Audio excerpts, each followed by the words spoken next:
얹혀 사는 주제에 수술비요? 며느리 오수빈의 입에서 튀어나온 그 한마디에 저는 숨이 멎었습니다.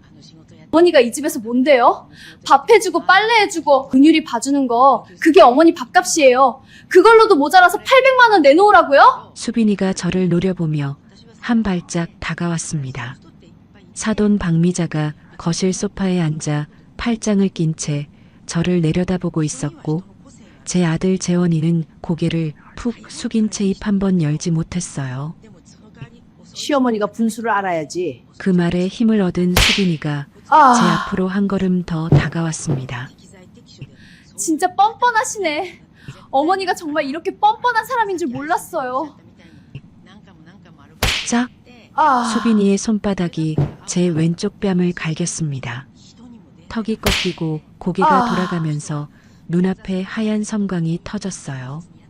이명이 울리는 귀 속으로 수빈이의 목소리가 들려왔습니다. 자꾸 돈, 빌부터 사는 주제에 입만 살아가지고 한마디만 더 하시면 그때는 진짜 이 집에서 쫓겨나시는 거예요. 30년간 대기업 회장의 오른팔이라 불렸습니다. 비서실 직원 12명이 제 지시 한마디에 움직였고 수백억 규모의 계약서에 제 도장이 찍혔습니다. 퇴직할 때 모은 돈 1억 2천만 원. 그 돈을 이 집에 들고 왔을 때 며느리는 웃으며 말했죠. 어머니, 제가 관리해 드릴게요. 2년이 지난 지금 제 통장 잔액은 47만 원.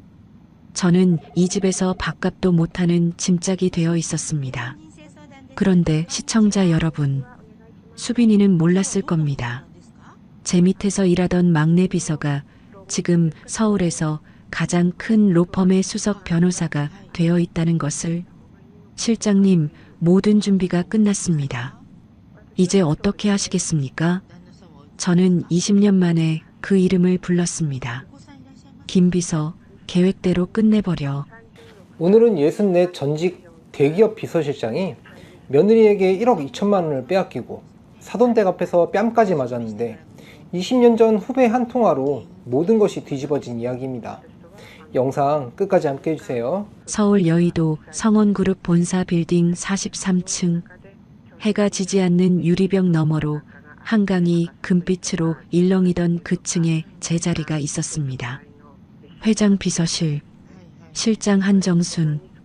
그 문패 아래로 하루에도 수십 통의 전화가 쏟아졌고 비서실 직원 12명이 제 지시 한마디에 일자불란하게 움직였어요. 수백억 규모의 해외 투자 계약서가 제 손을 거쳐야 회장님 책상에 올라갔고 회장님은 입버릇처럼 말씀하셨죠. 정순 실장 없으면 이 회사 안 돌아가. 그 말이 빈말이 아니라는 걸 비서실 식구들은 모두 알고 있었습니다. 그런데 지금 제가 앉아 있는 곳은 43층이 아닙니다. 분당의 한 아파트, 거실 구석에 놓인 접이식 의자 위에요.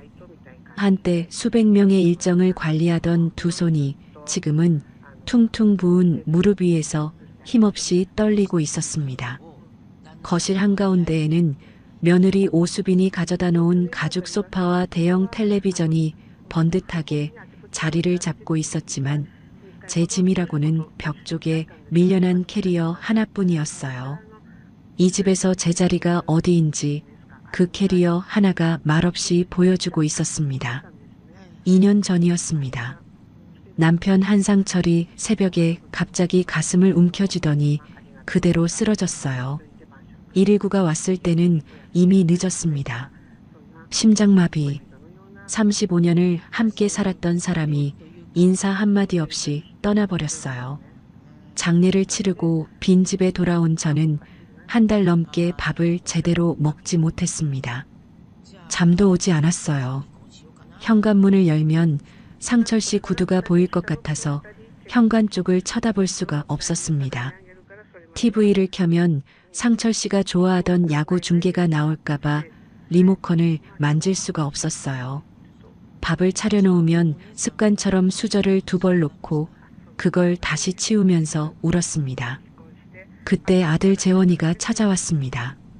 엄마, 혼자 있으면 안 돼. 우리 집으로 와. 수빈이한테 다 맡기면 돼. 재원이가 직접 제 짐을 쌌어요. 아들이 이렇게까지 하는데 거절할 수가 없었습니다. 온종일 멍하니 벽만 바라보던 저는 아들의 손을 잡고 이 집에 들어왔어요. 퇴직금 1억 2천만 원이 든 통장과 국민연금 수령 통장을 가지고요. 이 집에 들어온 첫날이었습니다. 수빈이가 제 짐을 작은 방에 들여놓고는 거실로 저를 불러앉혔어요. 어머니, 통장은 제가 관리해 드릴게요. 요즘 보이스피싱이 얼마나 무서운데요. 체크카드랑 인터넷 뱅킹 비밀번호도 같이 주세요. 제가 알아서 해드릴게요. 수빈이가 웃으면서 손을 내밀었습니다. 재원이가 옆에서 거들었어요.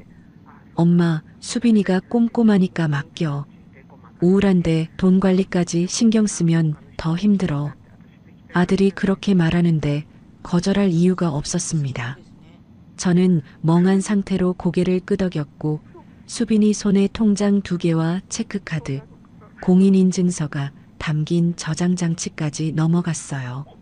그날 이후로 제게 돌아오는 돈은 한 달에 20만 원이 전부였습니다.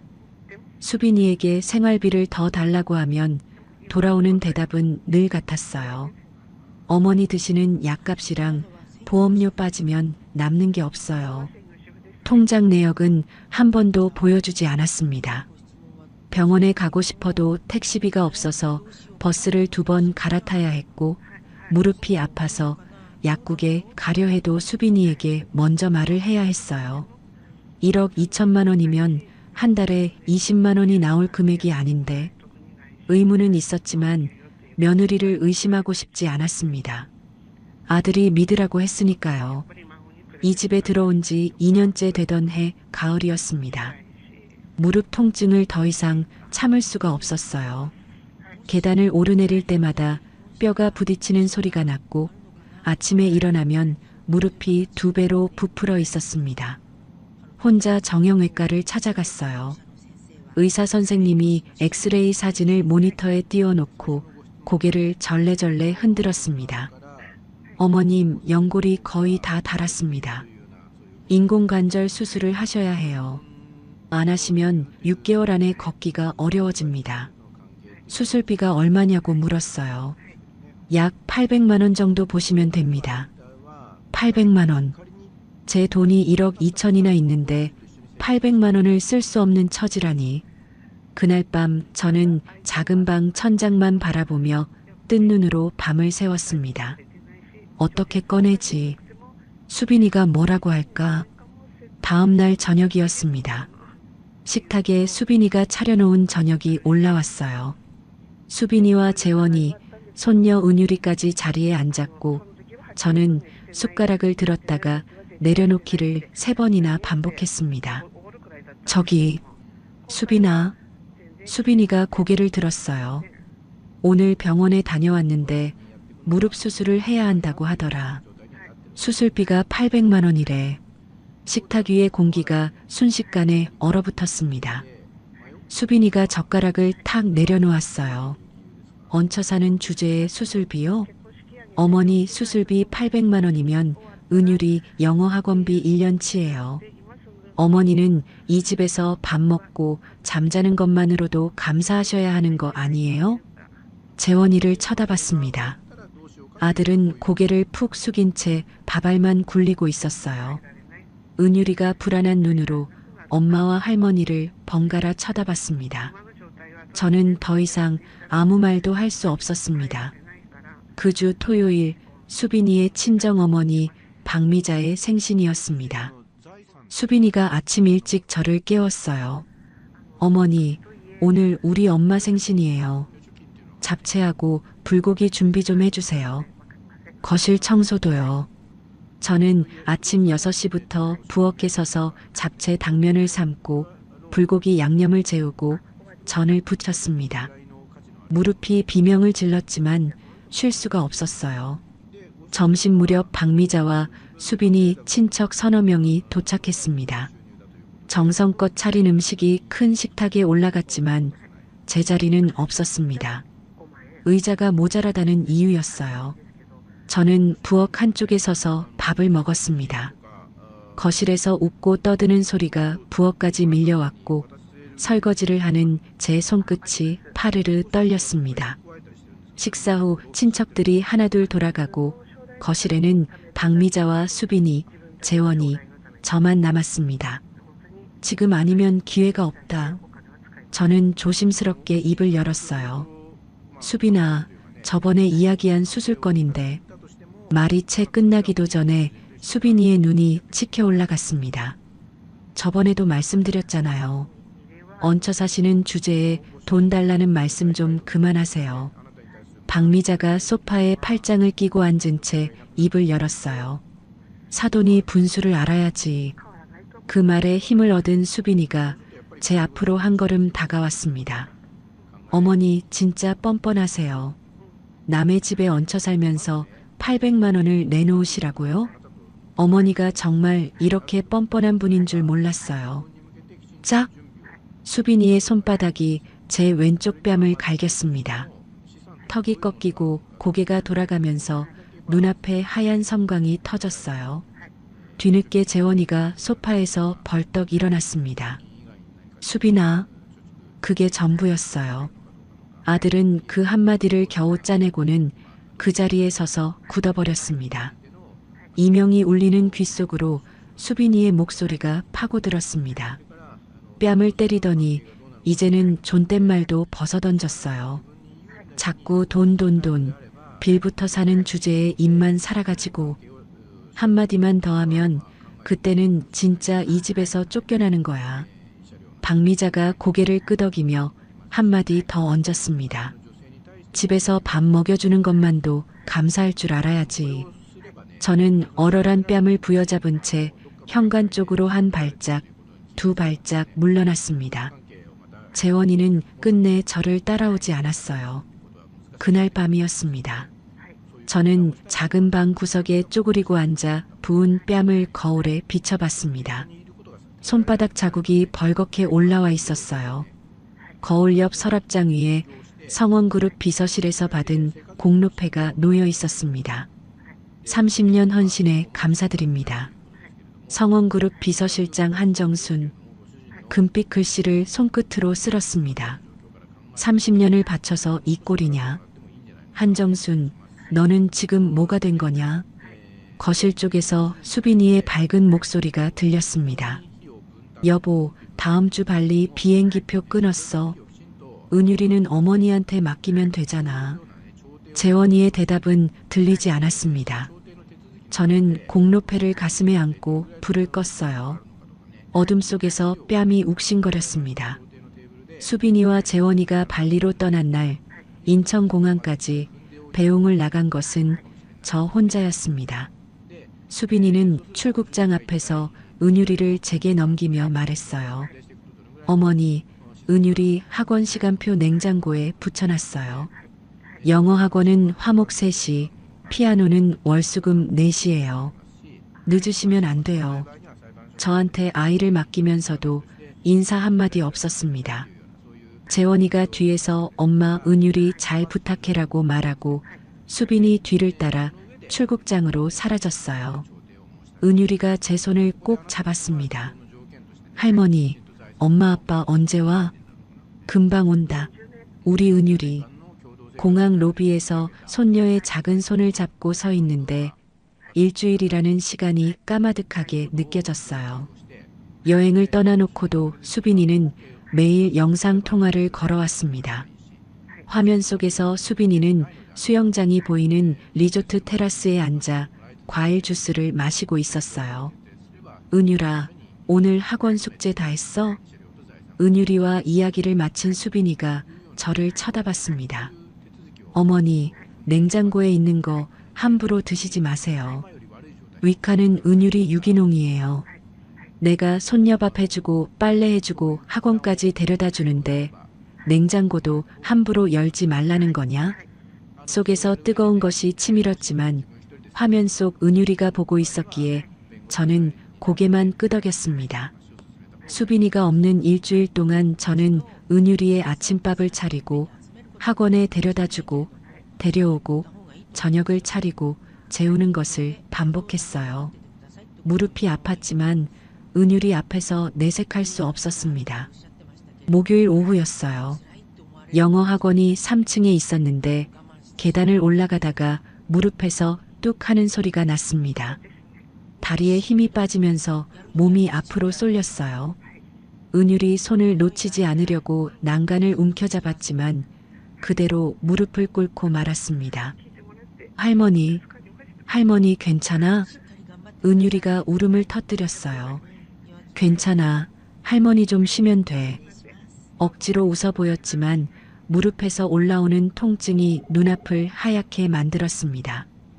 계단 난간을 붙잡고 한참을 앉아 있다가 겨우 일어났어요. 은율이가 제 바짓단을 꼭 잡고 놓지 않았습니다. 일주일 뒤 수빈이와 재원이가 돌아왔습니다. 현관문이 열리자마자 면세점 쇼핑백 5개가 먼저 들어왔어요.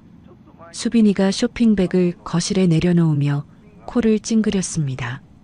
집에 무슨 파스 냄새가 이래. 환기 좀 시켜놓지. 그게 일주일 만에 돌아와서 하는 첫 마디였어요. 은율이를 돌보느라 무릎에 파스를 덕지덕지 붙이고 다녔던 제 일주일은 파스 냄새 한마디로 정리가 된 겁니다. 재원이가 뒤따라 들어오며 제 무릎을 힐끗 봤습니다. 무릎이 양쪽 다 부어 있었어요. 재원이의 눈이 잠깐 흔들렸지만 수빈이가 여보, 이 가방 안방에 넣어줘라고 부르자 아들은 고개를 돌리고 안방으로 들어갔습니다. 며칠 뒤 저는 재원이를 따로 불렀습니다. 수빈이가 피부과에 출근한 오후였어요. 재원아, 엄마 좀 보자. 재원이가 거실 소파에 앉았습니다. 저는 맞은편 접이식 의자에 앉아 아들의 눈을 똑바로 쳐다봤어요. 엄마 통장에 있는 돈으로 수술하면 안 되겠니? 엄마 돈이잖아. 재원이가 고개를 숙였습니다. 엄마, 그 돈 지금 수빈이가 은율이 교육비랑 집 대출 이자로 쓰고 있어. 지금은 어려워. 교육비랑 대출 이자로 쓴다고? 1억 2천이 2년 만에 다 없어질 금액이 아니잖아. 재원이가 대답하지 못했어요. 아들의 눈이 바닥을 향한 채 돌아오지 않았습니다. 내 돈이 이미 사라지고 있구나. 가슴 한가운데가 서늘하게 식어갔습니다. 다음 날 아침 저는 수빈이와 재원이가 출근한 틈을 타서 은율이를 유치원에 보내고 혼자 은행을 찾아갔습니다. 창구 직원에게 통장 잔액 조회와 최근 2년간 거래 내역 출력을 요청했어요. 직원이 출력물을 건네며 잔액을 알려줬습니다. 47만 원이요. 47만 원. 귀를 의심했습니다. 1억 2천만 원이 들어있어야 할 통장에 47만 원. 거래 내역서를 펼쳤어요. 빼곡한 숫자들 사이로 매달 같은 계좌번호가 보였습니다. 매달 15일 300만 원, 500만 원, 200만 원. 금액은 들쭉날쭉했지만 빠져나가는 계좌는 하나였어요.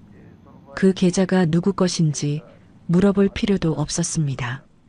은행 의자에 주저앉아 거래 내역서를 무릎 위에 펼쳐놓고 한참을 움직이지 못했어요. 집으로 돌아온 저는 저녁까지 기다렸습니다. 수빈이가 퇴근하고 거실 소파에 앉아 휴대전화를 만지작거리고 있을 때 거래 내역서를 수빈이 앞에 펼쳤어요. 수빈아, 이 돈이 다 어디로 간 거니? 수빈이가 내역서를 힐끗 보더니 표정 하나 바뀌지 않았습니다. 어머니 생활비, 은율이 교육비, 보험료, 병원비 다 합치면 남는 게 없어요. 어머니가 직접 계산해 보실 수 있으세요? 수빈이가 저를 올려다보며 말을 이었어요. 요즘 자꾸 숫자를 헷갈려 하시잖아요. 치매 검사 한번 받아보시는 게 좋겠어요. 가슴팍에 못을 박는 것 같았습니다. 내가 30년간 수백억 규모의 계약서를 검토하던 사람인데 숫자를 헷갈려 한다고요. 하지만 저는 아무런 증거가 없었어요. 그 돈이 생활비로 쓰인 건지 다른 곳에 쓰인 건지 확인할 방법이 없었습니다. 수빈이는 그걸 알고 있었어요. 저녁을 먹고 재원이가 거실에서 TV를 보고 있을 때 수빈이가 재원이 옆에 앉아 목소리를 낮췄습니다. 방문 너머로 수빈이의 말이 들렸어요. 어머니 연금 들어오는 통장 자동이체 설정 좀 바꿔놔. 어차피 어머니 생활비는 우리가 관리하는 건데. 재원이가 망설이는 기색이었어요. 그건 좀. 수빈이의 목소리가 날카로워졌습니다. 그럼 당신 월급으로 병원 대출이자 감당할 수 있어? 당신 월급은 이 집 관리비도 안 돼. 재원이의 대답은 들리지 않았습니다. 저는 문 뒤에서 주먹을 꽉 쥐었어요. 수빈이가 병원 대출이 있었구나. 내 돈이 거기로 간 건가. 처음으로 며느리의 속내가 보이기 시작했습니다. 그날 밤이었습니다. 무릎 통증이 최악이었어요. 이불 속에서 자세를 바꿀 때마다 무릎에서 칼로 긋는 것 같은 통증이 올라와서 이를 악물어도 신음이 새어나왔습니다. 작은 방문이 벌컥 열렸어요. 수빈이가 잠옷 차림으로 문 앞에 서서 저를 내려다봤습니다. 어머니, 신음소리 때문에 은유리가 잠을 못 자요. 아프시면 병원에 가시든지 참으시든지 하세요. 그 말을 남기고 문을 닫았습니다. 탁 하고 닫히는 문소리가 가슴 한복판을 쳤어요. 이불을 끌어올려 입을 막고 소리가 새어나가지 않도록 깨물었습니다. 뺨을 때린 것보다 돈을 빼돌린 것보다 그 순간이 더 아팠어요. 아프다는 것조차 허락받지 못하는 사람이 된 거였습니다. 다음 날 아침이었습니다. 수빈이가 출근하면서 냉장고에 메모를 붙여놓고 나갔어요. 은유리 하원 4시, 저녁 반찬 된장찌개, 시금치나물, 계란말이. 메모의 맨 아래에 한 줄이 더 있었습니다. 어머니 방 이불 빨래도 해주세요. 냄새나요. 냄새. 손끝이 파르르 떨렸어요.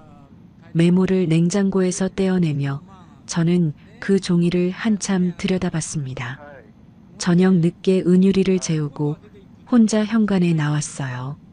신발장 위에 가족 사진이 놓여 있었습니다. 재원이가 초등학교에 입학하던 날 찍은 사진이었어요.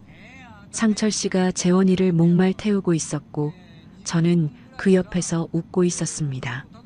성원그룹 비서실장으로 한창 일하던 때였어요. 사진 속의 저와 지금의 저. 그 사이에 어떻게 이렇게 큰 구덩이가 생겨버린 건지 주먹을 꽉 쥐었습니다. 이대로는 안 된다.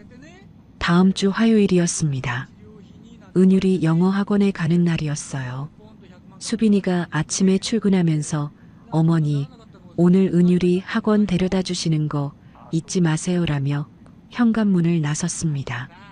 저는 은율이 손을 잡고 아파트를 나섰어요. 학원까지 가려면 횡단보도 하나를 건너야 했습니다.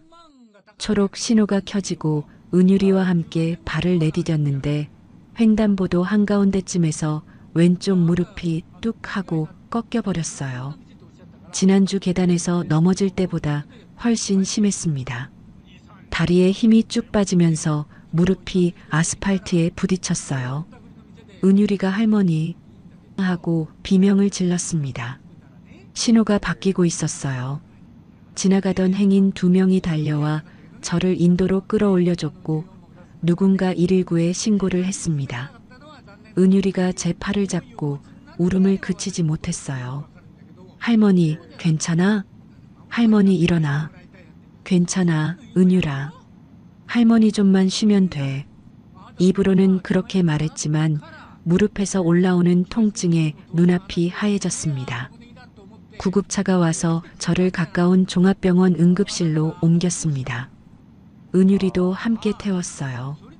응급실 침대에 누워 천장의 흰 형광등을 바라보는데 은율이가 옆에 서서 제 손을 꼭 잡고 있었습니다. 의사가 무릎을 살펴보고 고개를 저었어요.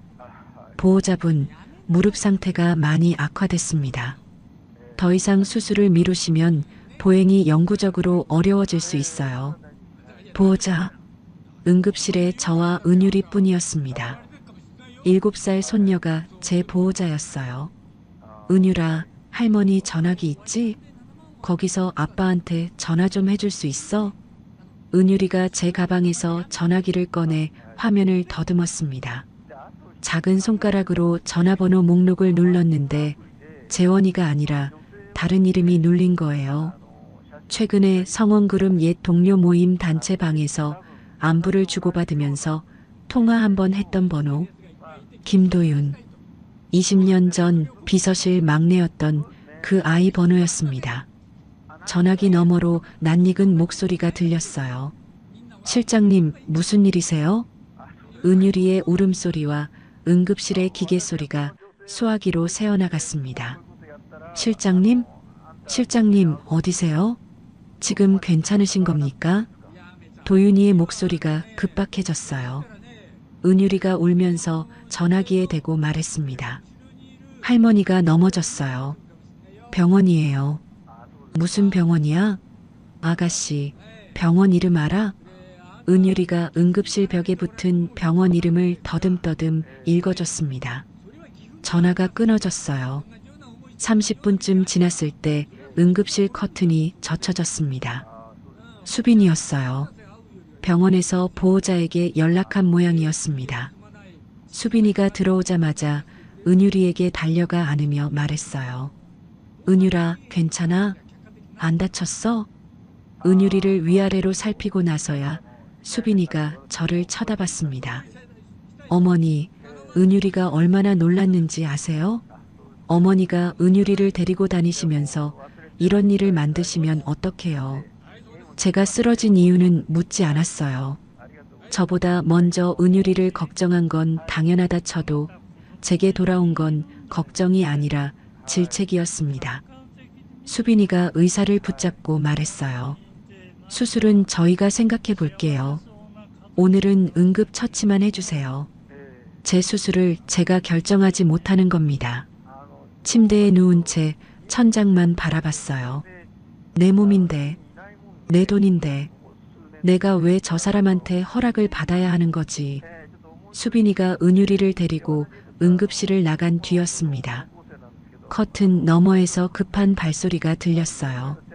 커튼이 다시 젖혀지더니 양복 차림의 남자가 숨을 몰아쉬며 서 있었습니다.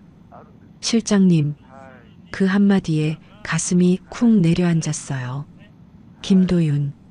20년 전 성원그룹 비서실에서 제 밑에 있던 막내 비서. 그때 22살이던 청년이 42의 어른이 되어 서 있었습니다. 넓은 어깨에 깔끔한 양복, 당당한 눈매. 그런데 그 눈에 물기가 맺혀 있었어요. 실장님, 저 도윤이에요. 김도윤이요. 도윤이가 침대 옆으로 다가와 제 손을 잡았습니다. 저는 고개를 돌렸어요. 휠체어 옆에 놓인 접이식 침대 위에 병원 가운을 걸친 제 모습이 보기 싫었습니다. 한때 그 아이 앞에서 빌딩 43층을 호령하던 사람이 지금 응급실 침대에 누워있는 꼴이라니. 도윤이가 제 앞에서 무릎을 꿇었습니다. 실장님, 저 때문에 많이 놀라셨죠? 은유리라는 아이가 전화해서 달려왔습니다. 저는 손을 내저었어요. 아니다. 은유리가 잘못 누른 거야. 괜히 불렀다. 실장님. 도윤이의 목소리가 낮아졌습니다. 저 아까 들어오면서 봤습니다. 보호자분이 실장님한테 하시는 말씀. 가슴이 뜨끔했어요. 수빈이가 저를 다그치던 장면을 도윤이가 복도에서 본 거였습니다. 실장님 뺨에 멍 자국도 보입니다. 실장님, 솔직하게 말씀해 주세요. 무슨 일이 있으신 겁니까? 저는 괜찮다고 말하려 했어요.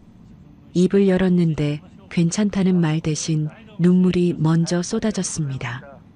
도윤이가 가만히 기다려줬어요. 저는 결국 입을 열었습니다.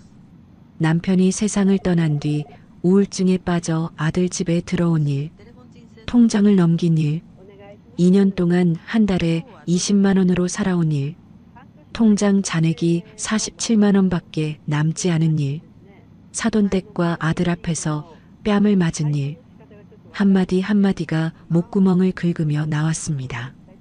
도윤이의 두 주먹이 허벅지 위에서 하얗게 변하고 있었어요. 도윤이가 자리에서 일어났습니다. 실장님, 이건 명백한 재산 착취이고 노인 학대입니다. 도윤이가 양복 안주머니에서 명함을 꺼내 제 손에 쥐어줬어요. 법무법인 정도. 수석 변호사 김도윤. 실장님 기억하세요? 실장님이 비서실 후배들 몰래 사비로 장학금을 만드셨잖아요. 제가 그 장학금으로 야간 로스쿨 등록금을 냈고 그래서 지금 여기 서 있는 겁니다. 기억이 났습니다. 월급에서 매달 조금씩 떼어 만들었던 작은 기금. 그걸 받은 막내 비서가 변호사가 되어 제 앞에 서 있었어요. 실장님, 제가 도와드리겠습니다. 이건 남의 일이 아닙니다. 우선 수술비는 제가 부담하겠습니다. 저는 고개를 세차게 저었어요. 안 된다. 네가 왜 내 수술비를 대느냐? 이건 빚을 갚는 겁니다. 실장님이 제게 해주신 것에 비하면 이건 아무것도 아닙니다. 도윤이가 제 눈을 똑바로 바라보며 말했어요. 실장님 돈이 어디로 갔는지 제가 법적으로 추적하겠습니다. 저희 로펌에 공익소송 프로그램이 있습니다. 노인 재산 침해 사건으로 정식 접수할 수 있어요. 저는 한참 동안 도윤이를 바라봤습니다. 22살의 두꺼운 서류 뭉치를 들고 비서실을 뛰어다니던 그 아이가 지금은 제 손을 잡고 길을 보여주고 있었어요. 실장님, 예전에 말씀하셨잖아요. 계획 없이 움직이면 지는 거라고. 계획대로 갑시다. 그때 제 전화기가 울렸습니다. 재원이었어요. 엄마, 병원이라며? 괜찮아? 괜찮다. 집에 가서 이야기하자. 전화를 끊었습니다. 도윤이가 명함을 한 장 더 꺼내 제게 건네며 말했어요. 실장님, 보호자분한테는 저에 대해 아무 말씀도 하지 마세요. 지금은 아무것도 모르시는 게 제일 좋습니다. 저는 명함을 가방 깊숙이 넣었어요. 그날 저녁 집에 돌아오자 수빈이가 거실에서 재원이에게 말하고 있었습니다. 어머니가 병원에서 모르는 남자랑 이야기하고 있더라. 양복 입은 남자가 어머니 손잡고 있었다고. 나이 들어서 정신이 오락가락 하시는 거 아니야? 재원이가 고개를 갸웃거렸어요. 모르는 남자? 엄마가? 내가 봤다니까. 당신 엄마 요즘 이상해. 은행도 혼자 다녀오고 병원에서는 모르는 남자한테 울고 있고. 저는 현관에서 신발을 벗다 말고 그 대화를 들었습니다. 수빈이가 도윤이를 받고 그걸 무기로 쓰려는 게 보였어요. 수빈아, 너는 모르겠지. 그 남자가 누군지. 신발을 가지런히 놓고 거실로 들어갔습니다. 수빈이가 저를 쳐다봤어요. 저는 아무 표정 없이 작은 방으로 들어갔습니다. 방문을 닫고 가방에서 명함을 꺼냈어요. 법무법인 정도. 수석 변호사 김도윤. 손가락으로 글씨를 쓸었습니다. 가슴 속에서 2년 동안 꺼져 있던 무언가가 작은 불씨처럼 살아나고 있었습니다. 도윤이에게서 첫 연락이 온 것은 병원에서 만난 지 5일 뒤였습니다. 수빈이와 재원이가 출근하고 은유리를 유치원에 보낸 뒤 저는 아파트 단지 안벤치에 앉아 전화를 받았어요. 도윤이가 말했습니다. 실장님, 조사 결과가 나왔습니다. 전화로는 어렵고 직접 뵙고 말씀드려야 할 것 같습니다. 저는 수빈이가 돌아오기 전인 낮 시간에 도윤이의 로펌 사무실로 갔습니다. 여의도 대형 빌딩 22층. 로펌 사무실 유리문을 밀고 들어가는데 접수대 뒤로 변호사와 직원들이 분주하게 움직이고 있었어요. 20년 전 제가 성원그룹 비서실을 이끌던 때가 떠올랐습니다. 도윤이가 직접 로비까지 나와 저를 맞이했어요. 실장님, 이쪽으로 오세요. 회의실에 들어서자 도윤이가 탁자 위에 서류 묶음을 펼쳤습니다. 실장님 퇴직금 1억 2천만 원의 흐름을 모두 추적했습니다. 도윤이가 손가락으로 거래 내역을 짚어가며 설명했어요. 수빈 씨가 실장님 체크카드와 인터넷 뱅킹을 이용해서 매달 자동이체를 설정해 놨습니다. 수신 계좌는 전부 수빈 씨 개인 명의예요. 종이 위에 빨간 줄이 그어진 숫자들이 빼곡했습니다. 300만 원, 500만 원, 200만 원, 450만 원. 이 돈이 어디로 갔는지도 확인했습니다. 도윤이가 두 번째 서류를 꺼냈어요. 수빈 씨가 3년 전 분당에 피부과를 개원하면서 대출을 크게 받았는데 그 대출 이자, 상환 내역과 실장님 통장에서 빠져나간 금액의 날짜가 정확히 일치합니다. 대출 이자뿐만이 아니었어요. 수빈이 명의 카드로 결제된 명품 매장 영수증, 발리 여행 항공권과 리조트 비용, 백화점 쇼핑 내역까지 줄줄이 나왔습니다. 그리고 한 가지 더 있습니다. 도윤이의 표정이 굳었어요. 실장님 국민연금이 입금되는 통장에도 자동이체가 걸려 있었습니다. 연금이 들어오는 날 바로 다음 날 수빈 씨 계좌로 빠져나갑니다. 도윤이가 세 번째 서류를 꺼내 탁자 위에 놓았습니다. 그리고 실장님 생명보험 수익자가 실장님 본인에서 수빈 씨로 변경되어 있었습니다. 보험사에 확인하니 2년 전 수빈 씨가 실장님을 모시고 직접 보험사에 가서 서류를 작성했다고 합니다. 실장님 기억나세요? 기억을 더듬었어요. 상철 씨가 떠나고 얼마 안 됐을 때였습니다. 수빈이가 저를 어디론가 데려가서 뭔가 서류를 내밀었던 기억이 어렴풋이 있었어요. 그때 저는 글씨가 눈에 들어오지 않았습니다. 수빈이가 어머니 보험 관련 정리하는 거예요. 여기 서명만 하시면 돼요라고 했고 저는 내용도 읽지 못한 채 이름을 적었습니다. 우울증이 제일 심할 때였어. 눈앞에 뭐가 있어도 읽을 수가 없었다. 도윤이가 고개를 끄덕이며 메모를 했어요. 그 상태에서 받아낸 서명은 법적으로 다툴 여지가 충분합니다. 가슴이 서늘해졌어요. 연금까지, 보험까지 남는 게 없도록 빨아먹은 거구나. 서류를 잡은 손이 덜덜 떨렸습니다. 도윤이가 조심스럽게 말을 이었어요. 실장님, 이건 단순한 생활비 관리가 아닙니다. 체계적으로 재산을 빼돌린 겁니다. 법적으로 충분히 대응할 수 있습니다. 저는 서류에서 눈을 떼지 못한 채 물었습니다. 재원이는 알고 있었을까? 도윤이가 잠시 침묵했어요. 재원 씨가 얼마나 알고 있는지는 아직 확인이 안 됐습니다. 다만 실장님, 재원 씨를 위해서라도 이걸 바로 잡아야 합니다. 지금 재원 씨는 수빈 씨한테 완전히 조종당하고 있는 겁니다. 저는 한참을 말하지 못했어요. 서류 위의 숫자들이 눈앞에서 흐려졌습니다.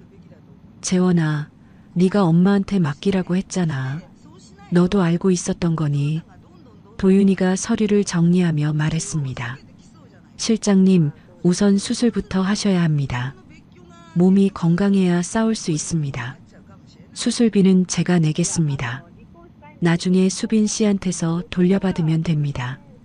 저는 다시 고개를 저었어요. 도윤아, 안 된다고 했잖아. 내 돈으로 내 수술을 할 수는 없다. 도윤이가 자리에서 일어나 회의실 창문 앞에 섰습니다. 창밖으로 여의도 빌딩 숲이 보였어요. 실장님, 제가 로스쿨 등록금이 없어서 포기하려고 했을 때 실장님이 뭐라고 하셨는지 기억하세요?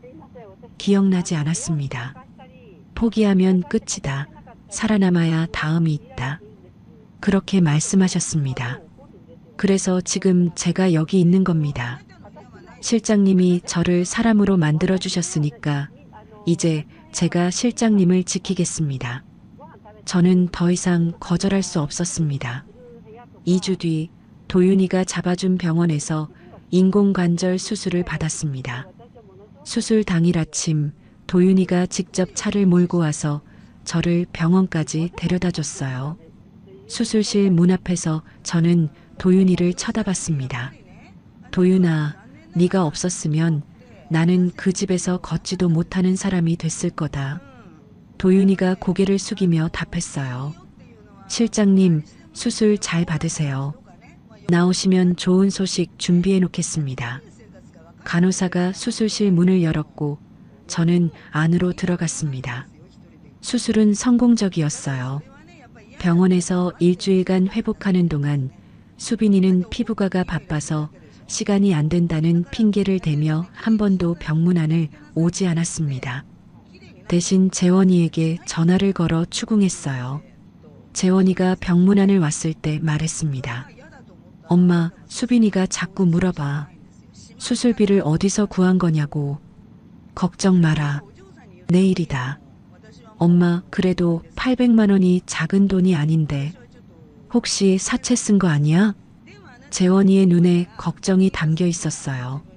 하지만 저는 아들에게도 말할 수 없었습니다. 재원아, 엄마가 알아서 한 거야. 더 묻지 마.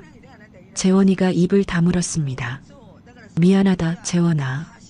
지금은 말해줄 수가 없어. 퇴원하고 아들 집에 돌아오자 수빈이의 태도가 달라졌습니다.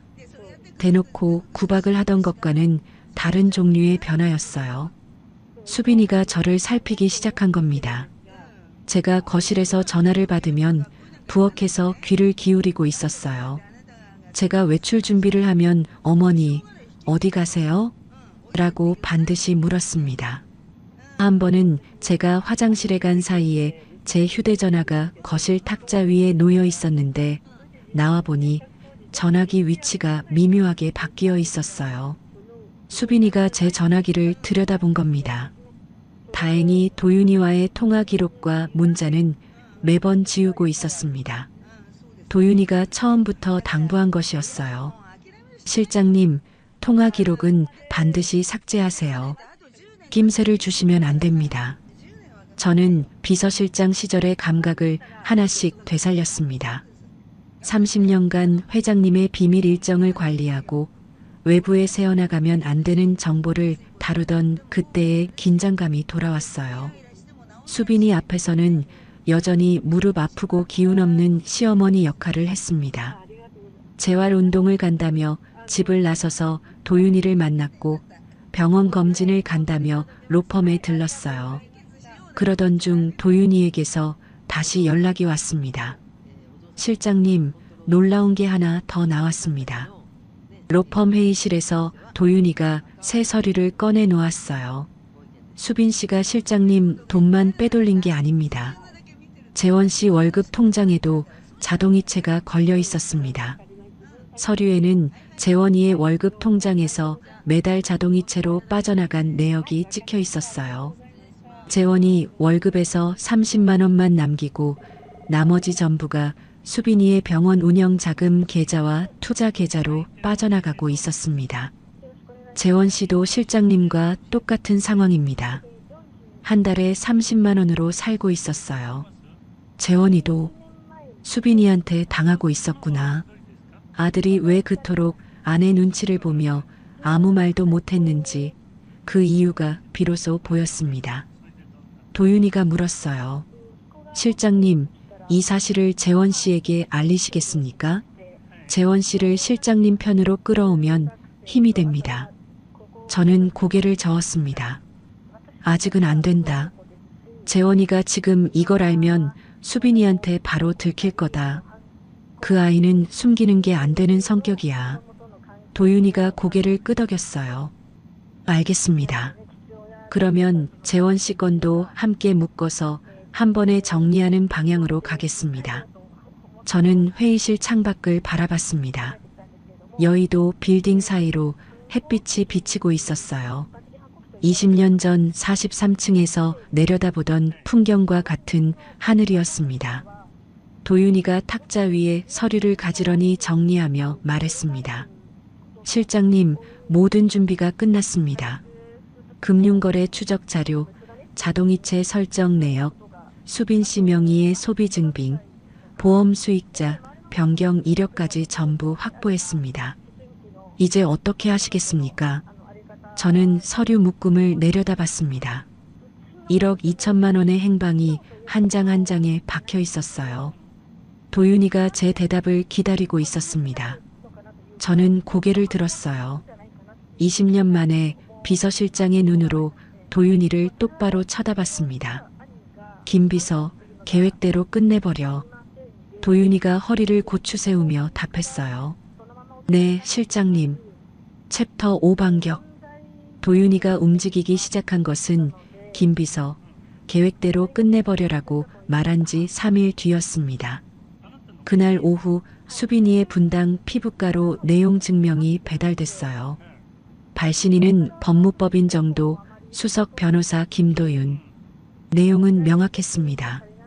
한정순 명의 퇴직금 및 국민연금에 대한 무단 인출과 자동이체 설정에 의한 재산 침해, 이에 대한 전액 반환 요구. 동시에 도윤이는 관할 경찰서에 노인 재산 침해 고소장을 접수했어요. 저는 그 시간에 집에서 은유리의 저녁을 준비하고 있었습니다. 손이 떨렸지만 된장찌개 간을 보는데 집중했어요. 이제 시작이다. 저녁 7시쯤이었습니다. 현관문이 쾅 하고 열렸어요. 수빈이가 코트도 벗지 않은 채 거실로 들어왔습니다. 한 손에 내용 증명 봉투를 쥐고 있었어요. 얼굴이 하얗게 질려 있었습니다. 어머니, 수빈이가 저를 쳐다봤어요. 이게 뭐예요? 내용 증명을 식탁 위에 탁 내려놓았습니다. 어머니가 저를 고소하셨어요? 가족끼리 고소를 해요? 저는 부엌에서 앞치마를 벗으며 거실로 나왔습니다.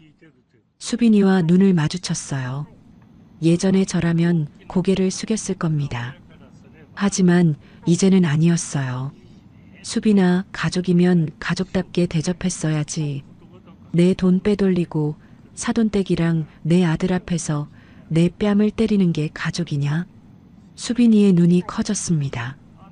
2년 동안 고개 숙이고 살던 시어머니가 눈을 똑바로 쳐다보며 말을 하니까 당황한 거예요. 어머니가 갑자기 왜 이러세요? 누가 어머니한테 이런 걸 시킨 거예요? 내가 할 말을 내가 하는 건데 누가 시킬 게 뭐가 있느냐? 수빈이가 입술을 깨물었습니다. 뒤이어 현관문이 열리고 재원이가 들어왔어요. 거실의 분위기를 감지한 재원이가 멈춰 섰습니다. 무슨 일이야? 수빈이가 재원이에게 내용 증명을 들이밀었어요.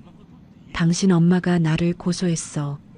재원이의 눈이 내용 증명과 저를 번갈아 봤습니다. 저는 아들에게 아무 말도 하지 않았어요. 도윤이가 알아서 할 겁니다. 이틀 뒤 도윤이가 재원이에게 연락을 했습니다. 재원 씨, 어머니 건으로 꼭 보여드릴 것이 있습니다. 시간 좀 내주십시오. 재원이는 처음에 경계했어요. 어머니가 고소한 변호사가 자기를 부르니까 불안했을 겁니다.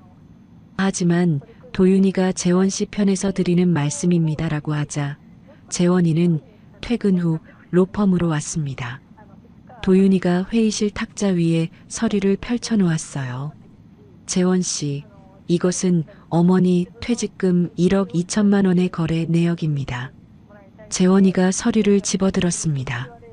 매달 수백만 원씩 빠져나간 금액, 수신 계좌, 그 계좌에서 결제된 내역, 피부과 대출 이자, 명품 매장, 해외여행.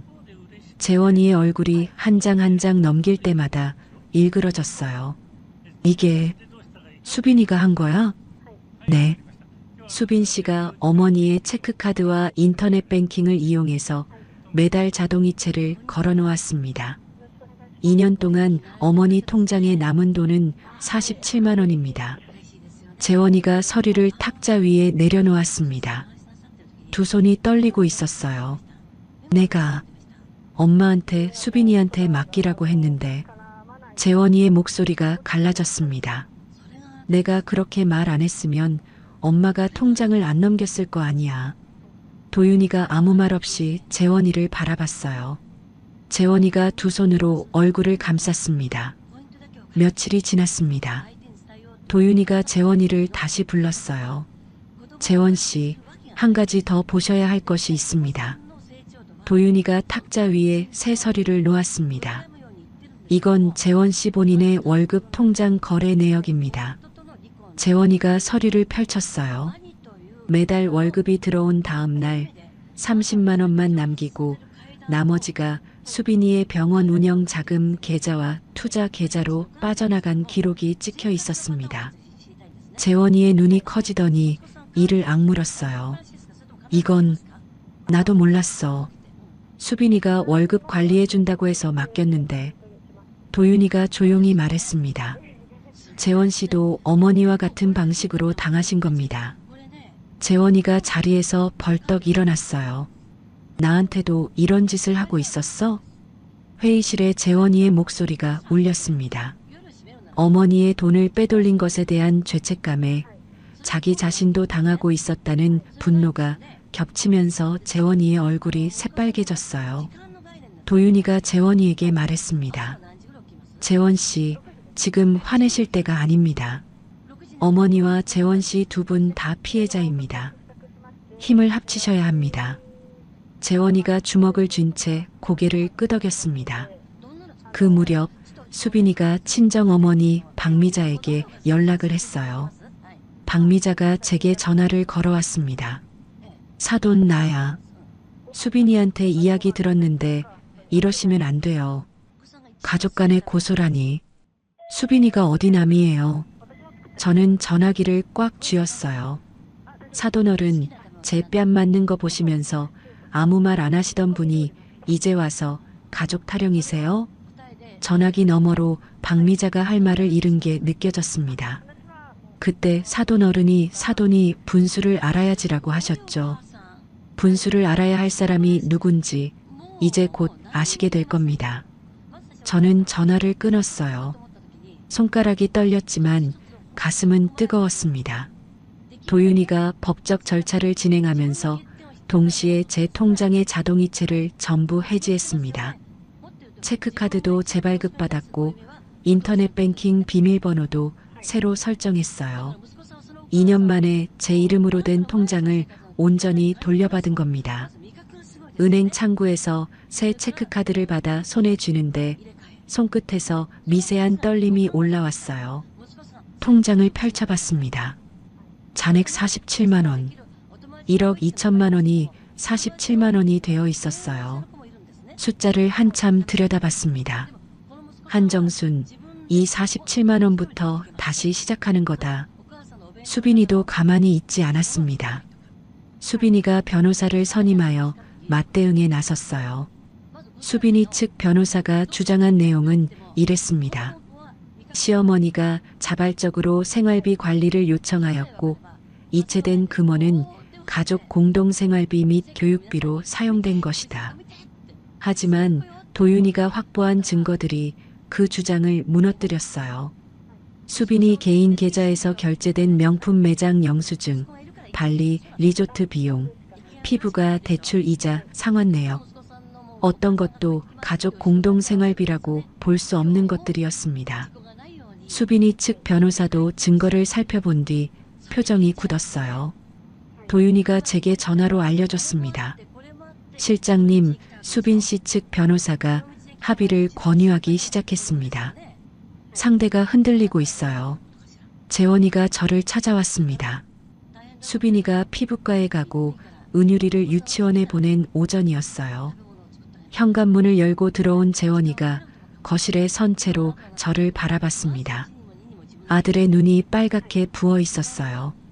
재원이가 제 앞에 무릎을 꿇었습니다. 엄마, 미안해. 재원이의 목소리가 떨렸어요. 엄마가 맞는 걸 보고도 아무것도 못한 나를 용서해줘. 수빈이한테 맡기라고 한 것도 나야. 엄마 돈이 없어진 것도 다 내 탓이야. 저는 소파에서 일어나 아들 앞에 섰습니다. 재원이의 어깨가 들썩이고 있었어요. 제 아이가 울고 있었습니다. 저는 재원이의 어깨를 양손으로 잡았어요. 재원아, 고개 들어. 재원이가 고개를 들었습니다. 늦었지만 네가 이렇게라도 와줘서 다행이다. 재원이가 제 손을 잡고 이마를 갖다 댔어요. 아들의 이마가 뜨거웠습니다. 이 아이도 수빈이한테 당하고 있었구나. 이 아이도 피해자야. 저는 아들의 머리를 쓸어내렸습니다. 도윤이가 조정 절차를 신청했습니다. 조정 자리에서 도윤이가 수빈이 측에 요구한 조건은 3가지였어요. 하나, 즉시 500만 원을 선지급하고 나머지 금액은 피부과 수익에서 매달 분할 상환할 것. 둘, 변경된 보험 수익자를 원래대로 돌려놓고 빼돌린 연금 자동이체를 원상복구할 것. 셋, 정순에게 공식 사과문을 작성할 것.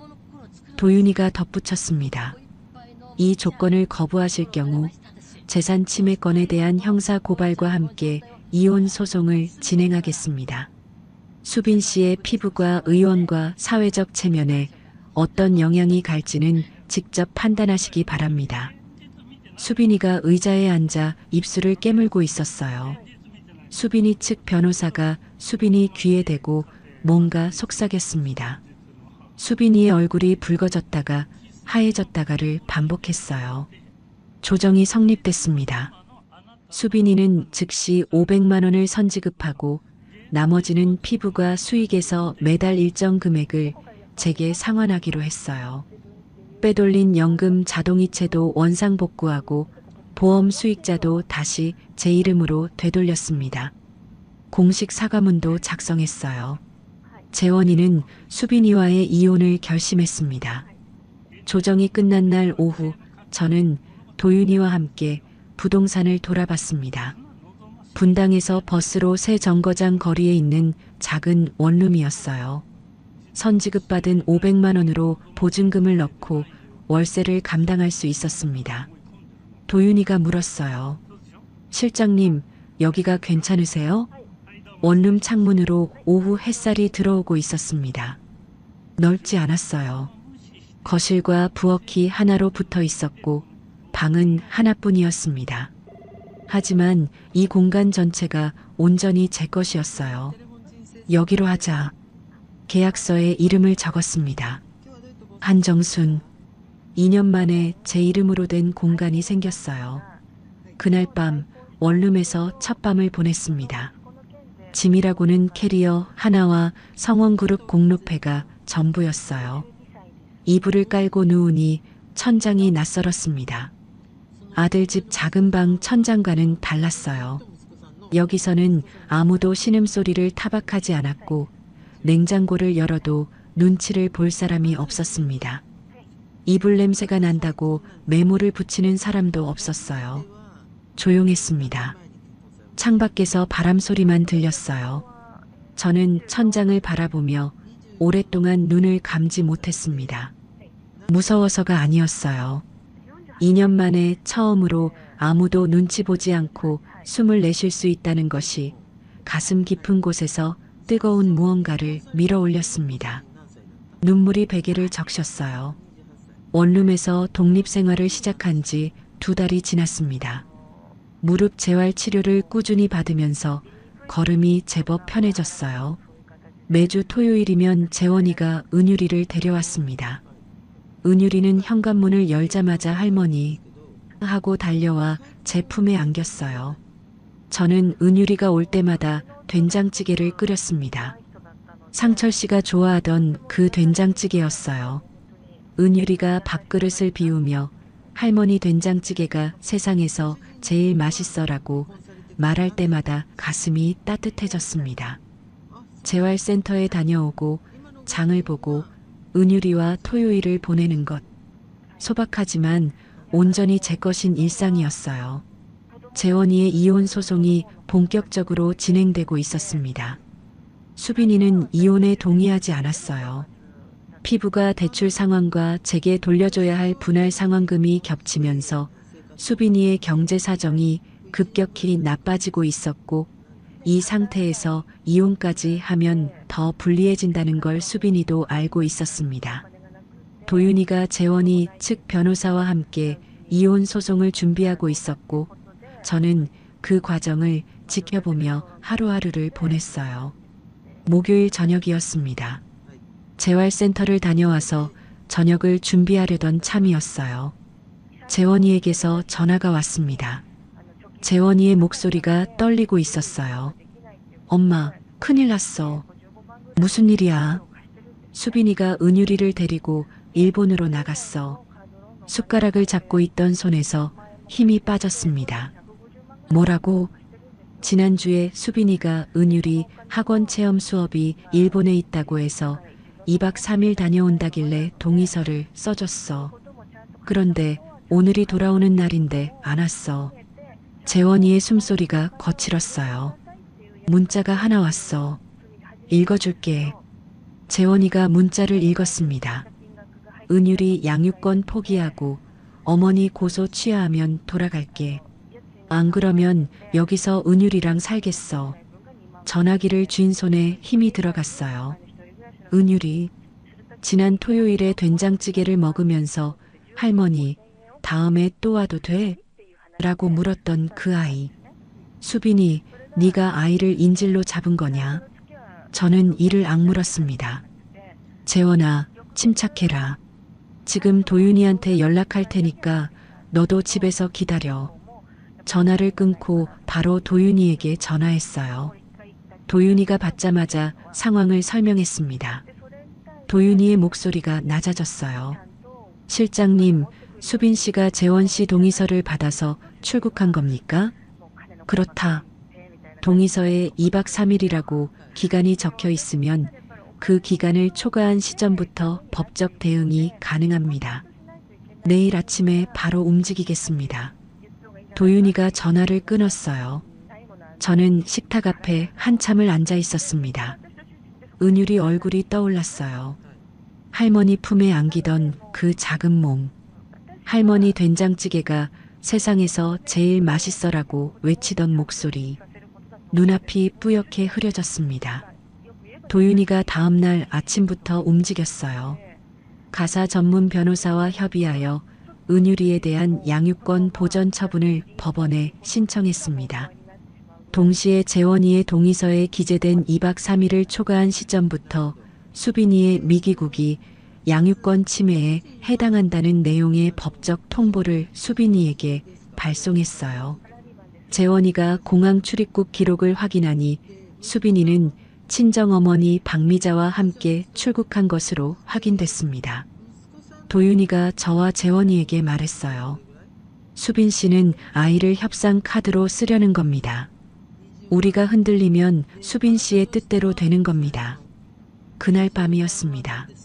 저녁을 먹으려고 부엌에 섰는데 갑자기 머리 뒤쪽에서 뜨거운 것이 터지는 느낌이 들었어요. 눈앞이 빙글빙글 돌았습니다. 싱크대 모서리를 잡으려 했지만 손이 닿기 전에 바닥에 무릎이 부딪혔어요. 타일 바닥의 차가운 감촉이 얼굴에 와닿았습니다. 눈을 뜨려 했지만 천장이 세 개로 보였어요. 움직일 수가 없었습니다. 다음 날 아침 재활센터에서 전화가 왔습니다.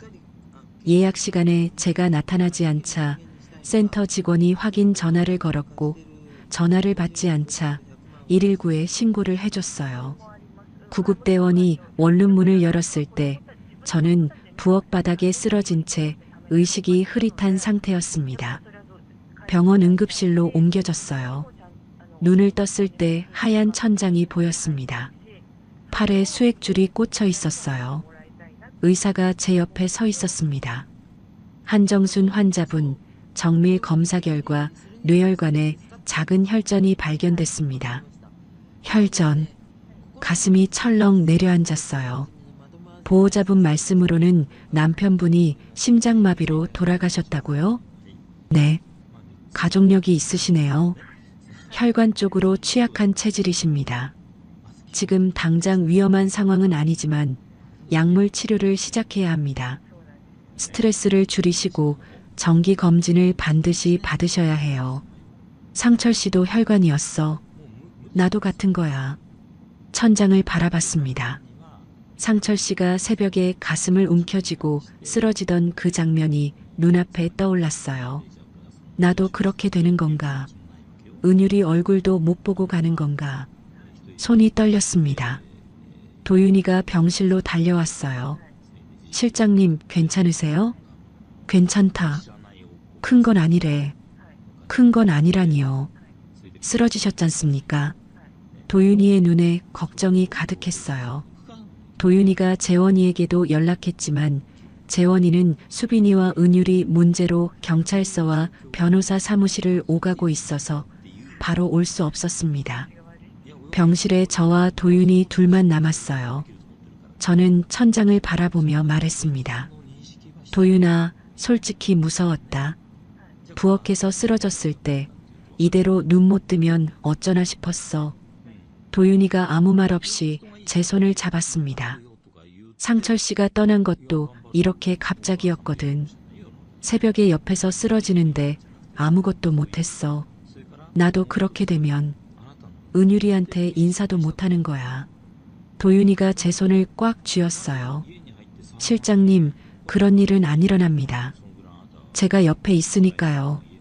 그때 제 전화기가 울렸습니다. 수빈이었어요. 수빈이가 일본에서 재원이에게 연락한 것도 모자라 저한테까지 직접 전화를 한 겁니다. 어머니, 저예요.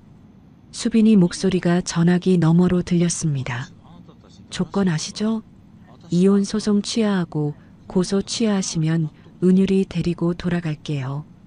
어머니가 재원이한테 말씀하시면 재원이도 들을 거예요. 저는 수액줄이 꽂힌 팔을 들어 전화기를 귀에 바짝 대었어요. 수빈아, 너는 지금 내 딸을 인질로 잡고 있는 거야. 은율이가 내 협상 카드냐? 어머니가 고소를 안 하셨으면 이런 일도 없었어요. 내 돈을 안 빼돌렸으면 고소할 일도 없었지. 수빈이가 말을 잇지 못했어요. 수빈아, 네가 아무리 버텨도 나는 안 꺾인다. 은율이는 반드시 데려올 거야. 전화를 끊었습니다. 며칠 뒤 재원이가 병원에 찾아왔어요. 재원이의 얼굴이 며칠 사이에 쑥 들어가 있었습니다. 엄마, 수빈이가 고소 취하하면 은율이를 데려온다고 하는데. 재원이가 말끝을 흐렸어요. 저는 침대에 등을 기대고 아들을 바라봤습니다. 재원아, 은율이를 되찾는 것과 잘못된 일을 바로잡는 것은 다른 문제다. 그건 알지만 수빈이 조건대로 하면 은율이는 평생 수빈이 소나기에서 벗어나지 못해. 지금 수빈이가 은율이를 데리고 외국에 나가서 돌아오지 않는 것 자체가 은율이한테 얼마나 나쁜 짓인지 재원이 너도 알잖아. 재원이가 두 손으로 무릎을 쥐었어요. 엄마, 나는 은율이가 보고 싶어. 나도 보고 싶다. 하지만 지금 무릎 꿇으면 앞으로 평생 꿇고 살아야 해. 너도 은율이도. 재원이가 한참 동안 고개를 숙이고 있다가 고개를 들었습니다. 알겠어, 엄마. 도윤이가 병실에 다시 찾아왔어요. 도윤이가 탁자 위에 서류를 펼쳤습니다. 실장님, 수빈 씨의 상황을 분석했습니다. 피부가 대출 이자가 밀리기 시작했고 실장님께 매달 보내는 상환금까지 겹치면서 병원 운영이 어려워지고 있습니다. 박미자 씨의 일본 체류 비자도 단기 관광이라 90일이 한계입니다. 수빈 씨 본인도 의사 면허 관리를 위해 한국에 돌아와야 합니다. 도윤이가 서류를 정리하며 말했어요. 시간이 수빈 씨 편이 아닙니다. 우리가 흔들리지 않으면 수빈 씨가 먼저 돌아올 수밖에 없습니다. 저는 도윤이를 바라봤습니다. 김비서, 내가 쓰러져도 계획은 멈추지 마라. 은율이를 반드시 데려와야 한다. 도윤이가 허리를 고추 세웠어요. 실장님, 걱정 마세요. 제가 반드시 해내겠습니다. 저는 눈을 감았습니다. 상철 씨가 마지막으로 웃던 얼굴이 떠올랐어요. 상철 씨, 나는 아직 갈 수 없어. 은율이를 지켜야 해. 도윤이가 법원에서 양육권 보전 처분 결정을 받아낸 것은 제가 입원한 지 열흘째 되는 날이었습니다. 도윤이가 병실에 찾아와 결정문 사본을 보여줬어요. 실장님, 법원에서 결정이 나왔습니다. 수빈 씨가 지정된 기한 내에 은율이를 귀국시키지 않으면 양육권 박탈 사유가 됩니다. 도윤이가 이 결정문을 수빈이에게 발송하는 동시에 수빈이의 피부과에 대한 세무 자료도 확보했어요. 수빈 씨의 피부가 대출 이자가 2달째 연체 상태입니다. 일본에서 버틸 경제력이 없습니다. 저는 침대에 등을 기대고 결정문을 읽었습니다. 법원 도장이 찍힌 그 종이 한 장이 은유리를 데려올 수 있는 열쇠였어요. 은유라, 할머니가 꼭 데려올게. 일본에서 상황이 움직이기 시작한 것은 그로부터 일주일 뒤였습니다. 재원이에게서 전화가 왔어요. 엄마, 장모님한테서 연락이 왔어. 박미자가 재원이에게 직접 전화를 한 거였습니다. 박미자의 말은 이랬어요. 체류 비용이 바닥났고 단기 관광 비자라 더 이상 머물 수 없으며 은유리가 유치원을 못 가니까 매일 울고 자기도 이제 한계라는 것이었습니다. 수빈이 친정엄마가 수빈이한테 돌아가자고 계속 말하고 있대. 저는 도윤이에게 바로 전달했어요. 도윤이가 말했습니다. 예상대로입니다. 박미자 씨의 비자는 90일이 한계인데 이미 70일이 넘었습니다. 수빈 씨도 피부과를 비운 지 2달이 넘었으니 병원이 사실상 멈춰 있는 겁니다. 의사 면허 관리를 위해서라도 돌아와야 합니다. 도윤이가 덧붙였어요. 그리고 수빈 씨한테 결정적인 소식이 하나 더 갈 겁니다. 도윤이가 수빈이의 피부과 건물주에게 확인한 결과 임대료가 석 달째 밀려서 건물주가 계약 해지를 통보할 예정이라는 것이었습니다. 피부과를 잃으면 수빈이는 수입원 자체가 사라지는 거예요. 수빈이가 귀국한 것은 그 소식이 전해진 지 닷새 뒤였습니다. 인천공항이었어요. 저는 아직 병원에 있었기 때문에 공항에 나가지 못했습니다. 재원이와 도윤이가 입국장 앞에서 기다렸어요. 재원이가 나중에 제게 그 장면을 이야기해 줬습니다. 입국장 문이 열리고 수빈이가 캐리어를 끌며 나왔는데 한 손으로 은유리의 손을 잡고 있었대요. 은유리가 재원이를 보자마자 손을 뿌리치고 달려왔습니다. 아빠. 재원이가 은유리를 안아 올렸어요. 은유리가 재원이 목을 꽉 잡고 놓지 않았습니다. 재원이의 눈에서 눈물이 흘렀대요. 수빈이는 뒤에서 캐리어를 세워놓고 서 있었습니다. 박미자가 수빈이 옆에서 고개를 숙이고 있었어요. 도윤이가 수빈이에게 다가가 서류를 건넸습니다. 수빈이는 서류를 받아들고 아무 말도 하지 못했대요. 그날 오후 도윤이가 병실에 찾아왔습니다.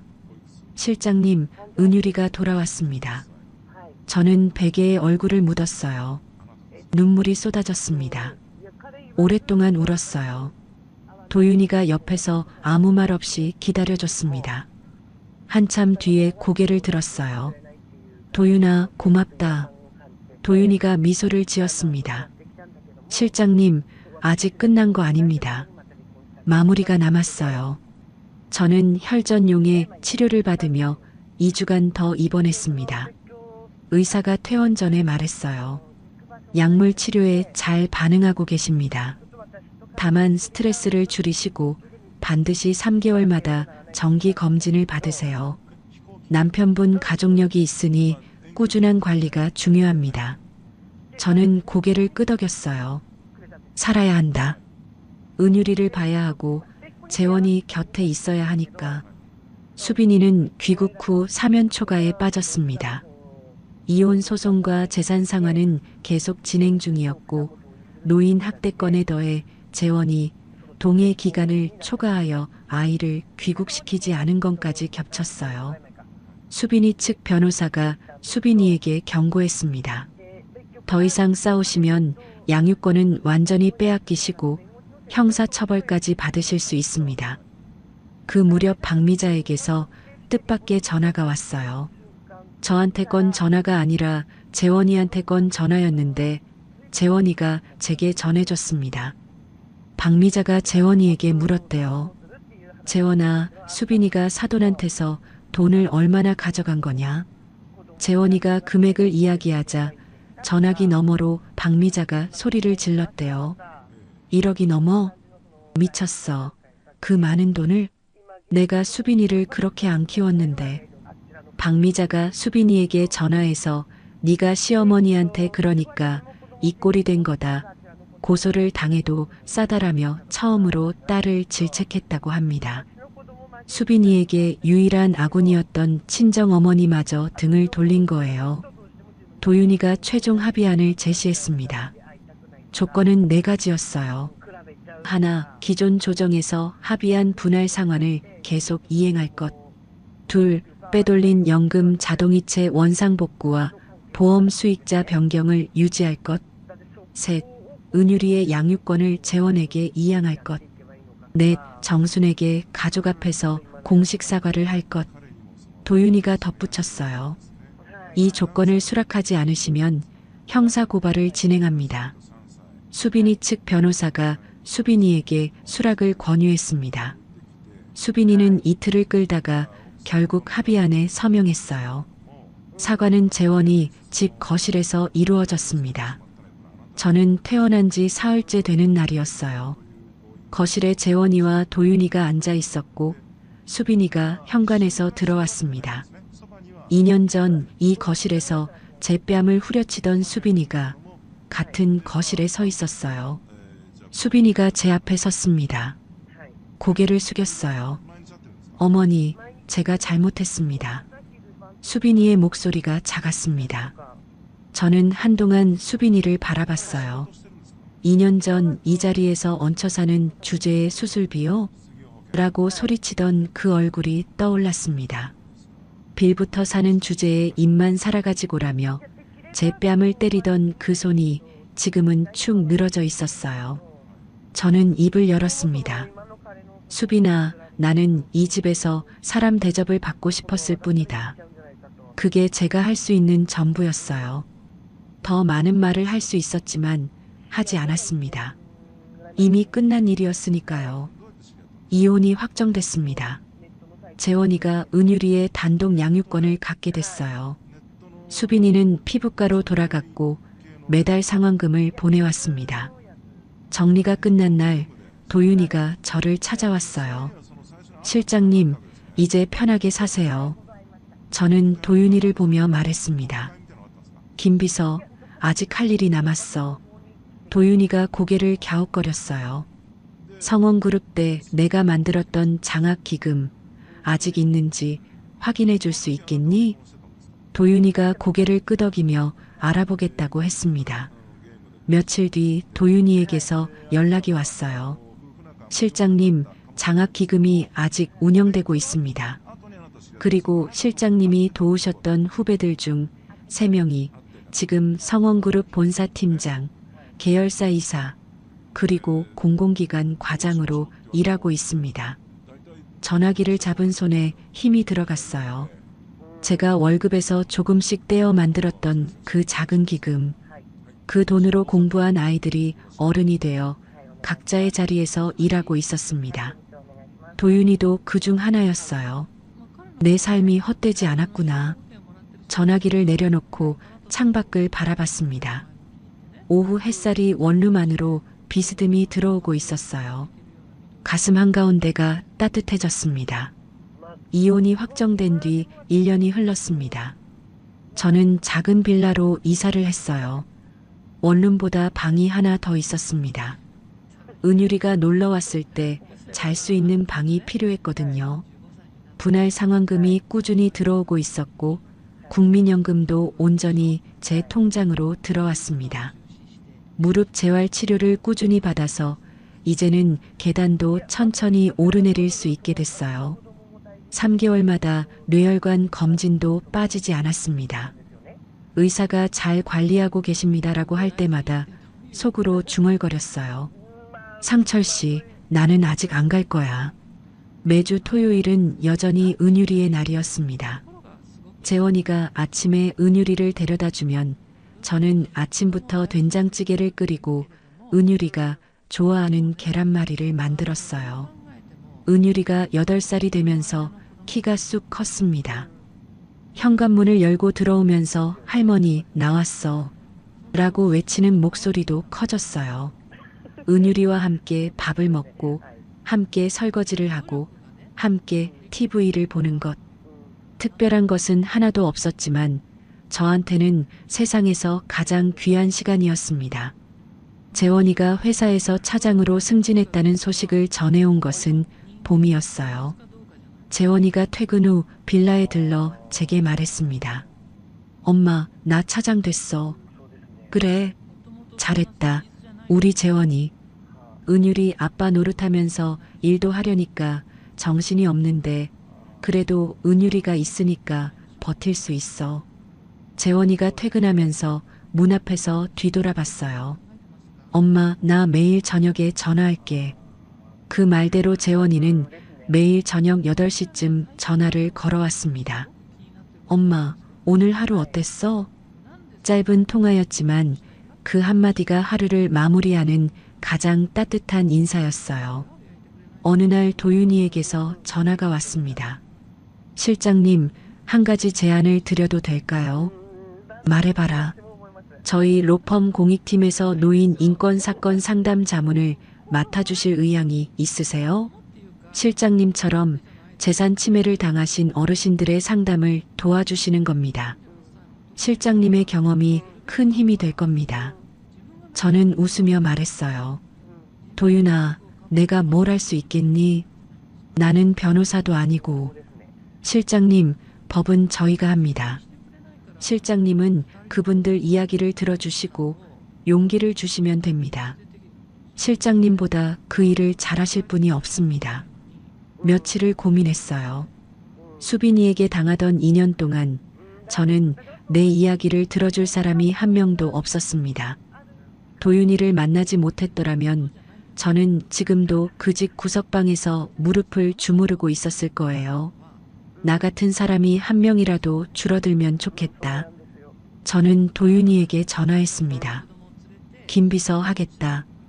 로펌 공익팀에서 첫 상담을 맡은 날이었습니다. 73세 할머니가 상담실에 들어왔어요. 아들 내외에게 집을 넘겼는데 요양원에 보내겠다는 통보를 받았다고 했습니다. 할머니의 손이 떨리고 있었어요. 저는 그 손을 잡았습니다. 어르신, 포기하지 마세요. 저도 해냈으니까 어르신도 하실 수 있어요. 할머니가 제 손을 꽉 잡았어요. 할머니의 눈에서 눈물이 떨어졌습니다. 그때 깨달았어요. 내가 겪은 2년이 헛된 시간이 아니었다는 걸. 그 시간이 있었기 때문에 지금 이 할머니의 손을 잡을 수 있는 거라는 걸. 여름이 지나갈 무렵 도윤이에게서 뜻밖의 전화가 왔습니다. 실장님, 성원그룹 전 회장님이 실장님을 찾으십니다. 가슴이 두근거렸어요. 은퇴한 회장님이 도윤이를 통해 연락처를 받아 직접 전화를 주셨습니다. 정순 실장, 나야. 10년 만에 듣는 회장님 목소리였어요. 자네 없이 10년을 보내니 그때가 얼마나 좋았는지 이제야 알겠네. 건강은 괜찮은가? 네, 회장님. 덕분에 잘 지내고 있습니다. 김도윤이한테 자니가 요즘 노인 인권 상담을 하고 있다고 들었어. 자네다워. 자네는 늘 사람을 챙기는 사람이었지. 전화를 끊고 한참을 창밖을 바라봤습니다. 잊히지 않았다는 것. 30년을 바친 곳에서 저를 기억하는 사람이 있다는 것. 그것만으로도 가슴이 뭉클했어요. 수빈이는 이혼 후 피부과로 돌아갔지만 대출 상황과 제게 보내는 분할 상환금이 겹치면서 병원을 축소 운영하고 있었습니다. 재원이한테 들은 이야기로는 박미자가 간간히 수빈이에게 전화해서 내가 그때 사돈한테 그런 말 하는 게 아니었다며 뒤늦은 후회를 내비치고 있다고 했어요. 수빈이가 지금 어떤 마음인지는 모르겠습니다. 다만 매달 통장에 찍히는 상환금이 수빈이가 자기 잘못에 대해 치르고 있는 값이라는 건 알고 있었어요. 추석이 왔습니다. 제 작은 빌라에 재원이와 은율이 그리고 도윤이까지 모였어요. 부엌에서 송편 반죽을 만들고 거실 바닥에 신문지를 깔고 둘러앉아 함께 빚었습니다. 은유리가 송편을 만들다가 반죽을 코에 묻히고 웃었어요. 할머니, 이거 봐. 나 눈사람이야. 은유라, 송편을 만들어야지. 눈사람을 만들면 어떡해. 거실에 웃음소리가 퍼졌습니다. 송편이 익어가는 솥에서 솔잎 냄새가 올라왔어요. 도윤이가 은유리 옆에서 송편 빚는 것을 도와주고 있었고 재원이가 부엌에서 잡채를 볶고 있었습니다. 작은 빌라가 사람들의 온기로 가득 찼어요. 할머니 송편이 세상에서 제일 맛있어. 은유리가 갓 찐 송편을 한 입 베어 물며 외쳤습니다. 저는 은유리의 머리를 쓰다듬었어요. 우리 은유리가 있으니까 할머니가 행복하지. 저녁 식사가 끝나고 재원이가 제 앞에 앉았습니다. 재원이가 자리에서 일어나 제 앞에 무릎을 꿇었어요. 엄마, 큰 절 올릴게. 재원이가 2번 절을 했습니다. 이마가 바닥에 닿을 때마다 재원이의 어깨가 떨렸어요. 절을 마치고 고개를 든 재원이가 말했습니다. 엄마, 그동안 정말 고마웠어. 그리고 미안했어. 앞으로는 내가 엄마한테 잘할게. 저는 아들의 절을 받으며 눈가가 뜨거워졌어요. 그래, 이제 됐다. 우리 앞으로 잘 살자. 눈가에 맺힌 눈물을 손등으로 닦았습니다. 도윤이가 옆에서 조용히 고개를 숙이고 있었어요. 은유리가 아빠 왜 울어? 라며 재원이의 팔을 잡아당겼고 거실에 다시 웃음이 번졌습니다. 밤이 깊어지고 손님들이 돌아갔습니다. 재원이가 잠든 은유리를 안고 차에 태웠어요. 엄마, 다음 주에 또 올게. 그래, 조심히 가라. 도윤이도 인사를 하고 돌아갔습니다. 실장님, 다음 주에 뵙겠습니다. 그래, 수고했다. 현관문이 닫히고 빌라가 조용해졌어요. 설거지를 마치고 작은 방으로 들어갔습니다. 서랍장 위에 상철 씨의 영정 사진이 놓여 있었어요. 사진을 꺼내 무릎 위에 올려놓았습니다. 여보, 나 이제 괜찮아. 상철 씨의 웃는 얼굴을 손끝으로 쓸었어요. 우리 재원이도 제 몫을 하고 있고 은유리도 건강하게 자라고 있어. 나도 이제 할 일이 생겼어. 나 같은 사람들 돕는 거야. 창밖으로 보름달이 떠 있었습니다. 달빛이 방 안으로 들어와 영정 사진 위에 내려앉았어요. 여보, 당신이 보고 싶은 날은 여전히 많지만 이제는 울지 않고 보고 싶을 수 있어. 사진을 서랍장 위에 도로 올려놓았습니다. 이불을 펴고 누웠어요. 조용한 밤이었습니다. 2년 전 아들 집 구석방에서 뺨이 욱신거리며 잠 못 이루던 밤과는 달랐어요. 오늘은 가슴이 따뜻했습니다. 눈을 감았어요. 다음 날 아침이었습니다. 알람 소리에 눈을 떴어요. 재활 운동을 마치고 샤워를 하고 옷장에서 단정한 옷을 꺼내 입었습니다. 도윤이의 로펌에 가는 날이었어요. 현관 거울 앞에 섰습니다. 옷매무새를 고치고 머리를 다듬었어요. 거울 속에 비친 제 얼굴을 바라봤습니다. 2년 전 그 거울에는 부은 뺨에 눈물 자국이 남은 얼굴이 비쳤었어요. 지금은 달랐습니다. 한정순, 오늘도 힘내자. 현관문을 열었어요. 가을 아침 공기가 코끝을 스쳤습니다. 대문을 나서며 걸음을 내디뎠습니다. 한 걸음, 두 걸음. 성원그룹 비서실장 시절 43층 복도를 걸어가던 그때 못지않은 걸음이었어요. 아니, 그때보다 더 당당한 걸음이었습니다. 그때는 누군가를 위해 걸었지만 지금은 저를 위해 걷고 있었으니까요. 한정순 씨의 이야기 어떠셨나요? 겨울 끝자락에 꽁꽁 얼어붙었던 나무가 봄이 오면 다시 꽃을 피우듯이 한정순 씨도 가장 차가운 시간을 견디고 나서야 자기만의 봄을 만날 수 있었습니다. 아마 보시면서 한 번쯤 고개를 갸웃하셨을 수도 있어요. 1억 2천만 원을 며느리한테 통째로 빼앗기다니 너무 과장 아니야? 싶으셨을 수도 있고 20년 전 후배가 딱 그 타이밍에 나타나서 너무 우연의 일치 아니야? 라고 느끼셨을 수도 있죠. 저도 처음엔 그랬거든요. 그런데 실제로 가족 간 재산 침해 사건은 해마다 늘고 있어요. 경찰청 통계에 따르면 노인 학대 신고 건수 중 경제적 착취가 차지하는 비율이 꾸준히 증가하고 있고, 피해자 대부분이 가족에게 통장을 맡겼다가 당하는 경우입니다. 특히 배우자 사별 직후 우울증이 심한 시기에 재산 관리를 넘기는 사례가 가장 많다고 해요. 다만 오늘 사연은 실제 경험담을 바탕으로 각색한 것이라는 점 양해 부탁드려요. 전달 과정에서 일부 과장이나 극적 요소가 더해졌을 수 있습니다. 하지만 이 이야기가 주는 교훈은 분명해요. 첫째, 아무리 가까운 가족이라도 통장과 인터넷 뱅킹, 비밀번호를 함께 넘기지 마세요.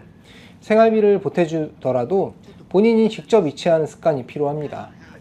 둘째, 힘든 시기일수록 스스로의 가치를 잊지 마세요. 남편을 잃고 건강을 잃어도 한정순 씨의 30년은 사라지지 않았습니다. 여러분이 살아온 시간도 마찬가지예요. 셋째, 혼자 참으면 길이 보이지 않습니다. 한정순 씨가 도윤이에게 입을 열었던 그 순간이 모든 것의 시작이었어요. 한 사람에게라도 이야기하면 상황은 달라질 수 있습니다. 넷째, 넘어진 자리가 끝이 아닙니다. 한정순 씨는 64세에 다시 일어섰어요. 나이는 숫자일 뿐 다시 시작하는데 절대 늦을 때는 없습니다. 혹시 지금 가족에게 상처받고 내 자리가 없다고 느끼시는 분들이 있다면 한정순 씨처럼 먼저 내 통장부터 꼭 확인해 보세요. 그리고 곁에 믿을 수 있는 한 사람에게 용기 내어 말을 건네보세요. 그 한마디가 여러분의 인생을 바꿔줄 수도 있습니다. 가을이 깊어지면 나뭇잎은 떨어지지만 그 자리에는 반드시 새순이 돋아납니다. 여러분의 새순도 곧 돋아날 거예요. 구독과 좋아요, 알림 설정을 눌러주시면 여러분께도 한정순 씨처럼 진정한 행복이 찾아올 거예요. 댓글로 시청하고 계신 지역과 의견을 남겨주세요. 순잔의 사연 다음에도 재미있는 사연으로 또 찾아뵙겠습니다. 항상 건강하시고 행복하세요. 감사합니다.